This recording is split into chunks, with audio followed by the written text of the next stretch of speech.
আসসালামু আলাইকুম। কুয়াকাটা নিয়ে পঞ্চম এবং শেষ পর্বে আপনাদেরকে স্বাগতম জানাচ্ছি। এই পর্বে আমরা লাল কাঁকড়ার বীজ দেখতে পাবো। তাছাড়া আমরা শুটকি পল্লীতে গিয়ে সরাসরি শুটকি তৈরির প্রসেসটা দেখব। আপনারা সাথে থাকুন, আপনাদের ভালো লাগবে আশা করি। আমরা এখন অবস্থান করছি কাউয়ারচরে। এখানে লাল কাঁকড়া দেখতে পাওয়া যায়। আমরা মূলত লাল কাঁকড়া দেখার জন্যই এখানে এসেছি। ছোট একটা কাঠের পুল আছে এখানে, সুন্দর। পানিটা মিঠা পানি মনে হচ্ছে, টলমল করছে, একদম সমুদ্র বিচের কাছে এরকম টলমলে পানি, বৃষ্টি পানি, ভালোই লাগছে দেখতে। কাউয়ারচরের অনেক কথা শুনেছি, আজকে কাউয়ারচর দেখার সৌভাগ্য হলো। এটাই সেই বিখ্যাত কাউয়ারচর। যে কোনো প্রসঙ্গে এই কাউয়ারচরটা বেশ বিখ্যাত হয়েছিল কোনো একটা কারণে হয়তো। বুঝে দেখা যাচ্ছে দূরে কাউয়ারচরের বীজ, ওইখানেই লাল কাঁকড়া দেখতে পাওয়া যায়। তরমুজ গাছ, এখানে তরমুজের আবাদ করা হয়েছে। এখানে বাদাম লাগানো হয়েছে। কাউয়ারচরের বীজ পয়েন্টের কাছে চলে আসছি। এখানে কিছু দোকানপাট আছে, খাওয়ার দোকান। দুপুরে খাওয়ার ব্যবস্থা আছে। চিংড়ি মাছ বাঁচতেছে, ইলিশ মাছ ভেজে ভেজে দিচ্ছে।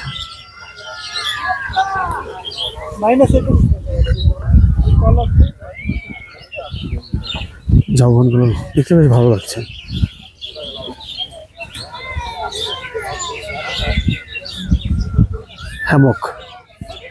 হ্যামকের ব্যবস্থা আছে এখানে।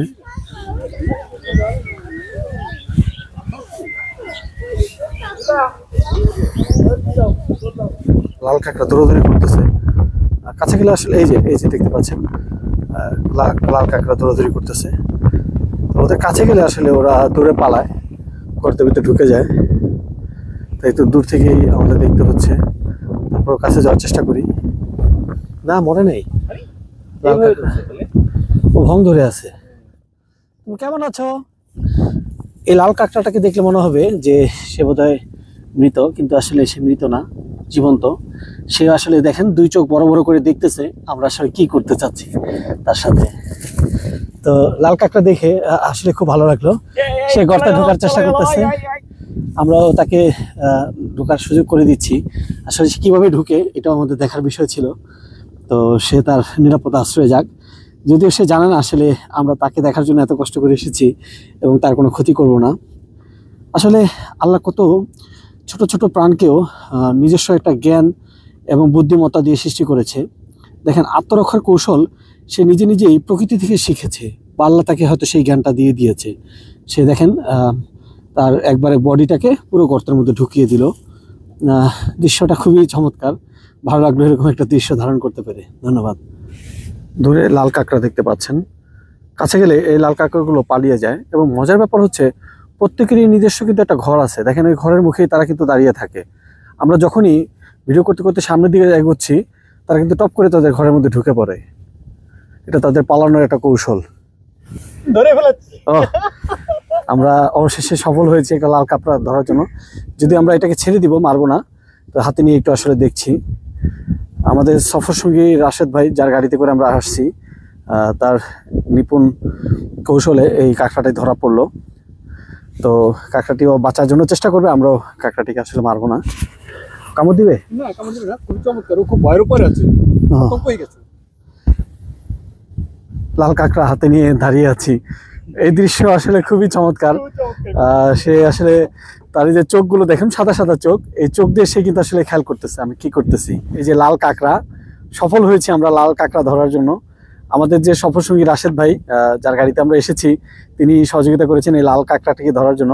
এবং দেখুন, লাল কাঁকড়ার অদ্ভুত, এর কিন্তু দুটো চোখ সাদা সাদা। এই চোখ দিয়ে কিন্তু ও দেখতেছে আমি আসলে কি করতেছি। খুব ভয় আছে, যদিও আমি আসলে ওকে মারবো না, কিন্তু ও তো আসলে এটা বুঝতে পারতেছে না। তো আলহামদুলিল্লাহ, জিনিসটা দেখে খুব ভালো লাগছে। আপনাদেরকে একটু দেখাই। সে কিন্তু দেখেন, আমি যখন তাকে দিক পরিবর্তন করছি, সে কিন্তু আমার সাথে সাথে তার দিক পরিবর্তন করে আমাকেই সে কিন্তু খেয়াল করতেছে যে আমি আসলে তাকে কি করতেছি। আপনারা এখন পাখির চোখে লাল কাঁকড়ার বীজ দেখতে পাচ্ছেন। লাল কাঁকড়ার বীজে ড্রোন উড়ানোর সাথে সাথে কাঁকড়াগুলো ভয়ে পালিয়ে যায়, যার জন্য ড্রোন দিয়ে কাঁকড়ার ভিডিও আপনাদেরকে দেখাতে পারিনি।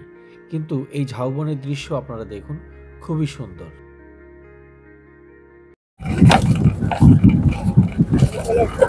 লেবুর বন। কুয়াকাটার সৌন্দর্য এই সূর্যোদয় এবং সূর্যাস্ত। কুয়াকাটাকে সাগরকন্যা বলা হয়। অনেকগুলো নৌকা দেখা যাচ্ছে, এগুলো সব মাছ ধরা ছোট ছোট নৌকা। যাতায়াতের রোডটা এখনো কাঁচা, হয়তো একসময় পাকা হবে। এটা মূলত বেড়িবাঁধ, এটা কাজ চলমান আছে, হয়তো কিছুদিন পরে এটা পাকা হয়ে যাবে। ধীরে ধীরে আসলে পর্যটন যেমন কুয়াকাটাতে সমৃদ্ধ হচ্ছে, এই অঞ্চলটা উন্নত হচ্ছে। লেবু বাগানের দিকে যাচ্ছি, দুইজন বয়স্ক মানুষ তারা মাছ ধরার জন্য জাল ঠিক করতেছে। এখানকার মানুষের বেশিরভাগই জীবন জীবিকা মাছ নির্ভর। আর দূরে আপনারা দেখতে পাচ্ছেন এটা হচ্ছে শুটকি।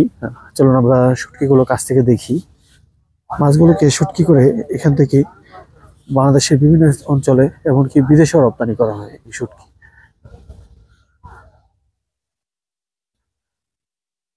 শুটকি করার জন্য রোদ থাকাটা খুব জরুরি। শুটকি পল্লীর কাছে এখানে দেখুন, এই যে মাছগুলোকে ধরে এনে রোদ্রে রেখে শুটকি করা হয়।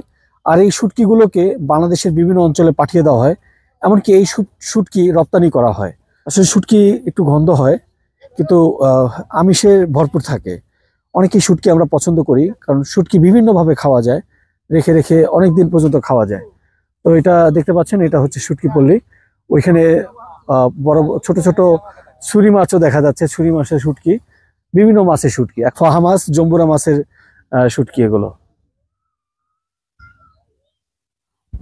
এটা হচ্ছে ফেউয়া মাছের শুটকি, আর পাশে হচ্ছে ছুরি মাছ। ভাইয়া এই মাছটা কি বড়টা? পোয়া, লাল পোয়া মাছের শুটকি। পোয়া মাছের যে শুটকি হয় এটা আসলে আমার জানা ছিল না। এই যে পোয়া মাছের শুটকি, পোয়া মাছের এই শুটকি প্রথম দেখলাম এখানে। বাঁশপাতা মাছ, বাঁশপাতা মাছের শুটকি, এটার গন্ধ কম, এটা মোটামুটি গন্ধ আছে। চেউ মাছের শুটকি হচ্ছে আমার কাছে সবচেয়ে আকর্ষণীয় মনে হয় এই ছুরি মাছের শুটকি। দেখুন এটাকে ছুরির মতো, এই জন্য এটাকে ছুরি মাছ বলা হয়। আর এই ছুরি মাছের শুটকিটা দেখতে ভালো লাগে, কালারটা সুন্দর, চকচকে কালার, একদম রূপালী কালার। এগুলো শুটকি কমপ্লিট হয়ে গেছে।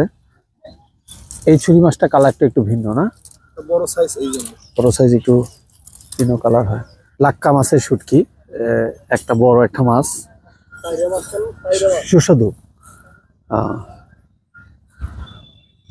বেশ বড় একটা মাছ, অনেক পাতলা হয় বাঁশপাতা শুটকিগুলো। বৃহৎ এলাকা জুড়ে এই শুটকিগুলো প্রসেস করা হয়। আর মাছ এবং শুটকি এই দিয়ে আসলে এখানকার মানুষের খাদ্যের যোগান হয়। অদ্ভুত একটা জিনিস দেখায় আপনাদেরকে।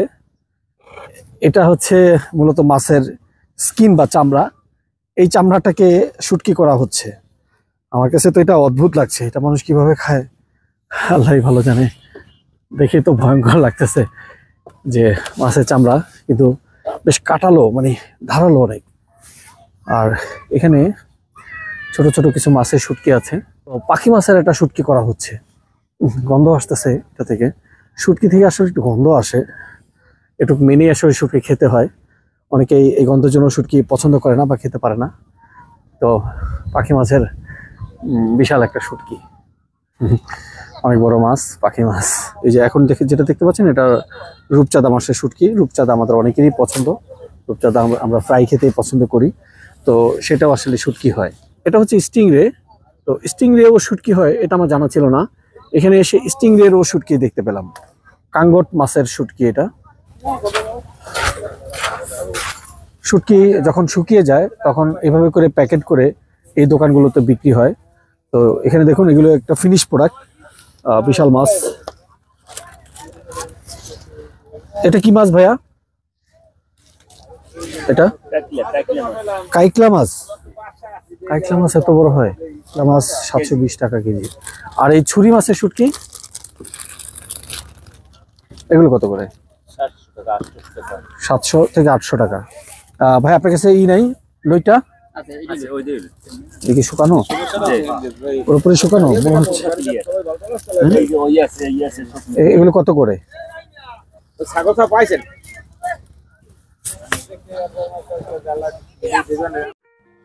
যদি প্রাকৃতিক সৌন্দর্যের কথা বিবেচনা করা হয় তাহলে কুয়াকাটা সমুদ্র সৈকত আসলে অনেক সুন্দর। আপনারা যারা এখনো কুয়াকাটা সমুদ্র সৈকত দেখতে আসেননি তারা দেখতে আসতে পারেন। আমার কাছে খুবই ভালো লেগেছে, বিশেষ করে আপনারা গঙ্গাবতীতে অনেক সময় কাটাতে পারবেন। এছাড়া কাঁকড়ার বীজ বা লাল কাঁকড়ার বীজ, এখানে লাল কাঁকড়া দেখে আপনাদের খুবই ভালো লাগবে। এরকম একটা দৃশ্যের সাথে আপনারাও পরিচিত হতে চাবেন, এটাই স্বাভাবিক। তাছাড়া এই যে শুটকি পল্লীতে এসে আপনারা সরাসরি শুটকি কিনে নিয়ে যেতে পারবেন। এদের শুটকির মানগুলো খুবই ভালো। এটি কুয়াকাটা নিয়ে আমার সর্বশেষ পর্ব। আপনারা যারা এই পর্বটি দেখেছেন এবং আগের সবগুলো পর্ব দেখেছেন তাদের সবাইকে আন্তরিক শুভেচ্ছা জানাচ্ছি। আমি পরবর্তীতে হয়তো আরও অনেক নতুন নতুন ভিডিও নিয়ে আসব। সেই পর্যন্ত অপেক্ষা করুন। আমার জন্য সবাই দোয়া করবেন। আপনারা সবাই ভালো থাকবেন আর অবশ্যই সাবস্ক্রাইব করবেন। আল্লাহ হাফেজ। আসসালামু আলাইকুম।